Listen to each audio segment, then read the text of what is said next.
பணம் இது ஒரு மிகப்பெரிய மந்திரச் சொல். உலகையே தன்வசம் வைத்திருக்கும் தனிப்பெரும் சக்தி.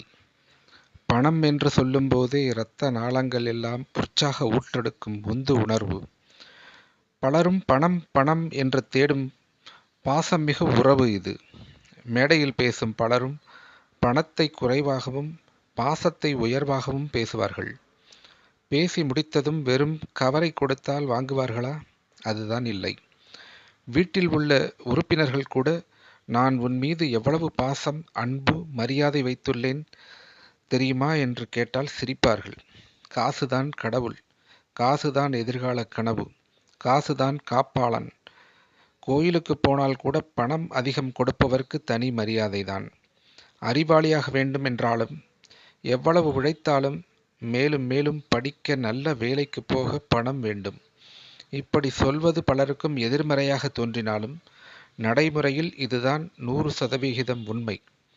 நல்ல வாழ்க்கை முறை, சொந்த வீடு, ஆரோக்கிய உணவு, சுவையான உணவு, பிடித்தமான ஆடைகள், அணிகலன்கள், வாகன வசதி, பொழுதுபோக்கு சாதனங்கள், நிறைய நண்பர்கள் வட்டம், உறவுகளிடம் நல்ல வரவேற்பு, எதுவுமே பணம் இருந்தால் மட்டுமே சாத்தியம். பணம் இல்லாதவன் பிணம் என்றே பழமொழி உண்டு. கடவுள் மனிதனை படைக்கும்போது மகிழ்ச்சியாக வாழவே படைத்தார்.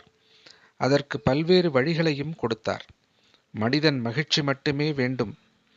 ஆனால் அதற்கு உழைக்காமல் தானே வர வேண்டும் என்றால் எப்படி முடியும்? கையில் காசு இருந்தால் நம்மை அறியாமல் மனதில் புது தெம்பு வரும். வெளியில் செல்லும்போது மனைவி கண்ணில் அது பட்டுவிட்டால் கேட்பாளோ, பிள்ளைகள் இதை பார்த்தால் கேட்பார்களோ என்று பயந்து பயந்து போகக்கூடாது.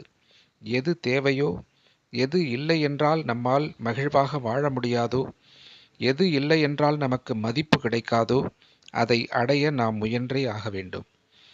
பணம் பெற அதிகம் சிரமப்படவே தேவையில்லை. படிப்பில் படுசுட்டி, எல்லாவற்றிலும் முதல் மதிப்பெண், எம்ஃபில், PhD என்று படித்து வேலைவாய்ப்பு இல்லாமல் வறுமையில் வாழ்பவர் பலர். பள்ளிக்கு செல்வதே பாவம் என வாழ்ந்து 5 நிமிடம் முயன்றாலே 50,000 சம்பாதிக்கும் நபர்களும் உண்டு. கன நேரத்தில் காசை நமக்கு அடிமையாக்கும் வித்தை தெரிந்தவர் பலர் உண்டு. அதெல்லாம் ஓகே. என்ன செய்தால் மகிழ்ச்சி வரும்? என்ன செய்தால் பணம் எளிதாக பெறலாம்? என்ன செய்தால் வசதிகளை பெருக்க முடியும்? என்ன செய்தால் எல்லோரையும் நம்மை திரும்பி பார்க்க வைக்க முடியும்? என்ன செய்தால் நம்மை ஏளனமாக நினைத்தவர்கள் ஆச்சரியப்பட்டு வாயடைத்து போவார்கள்?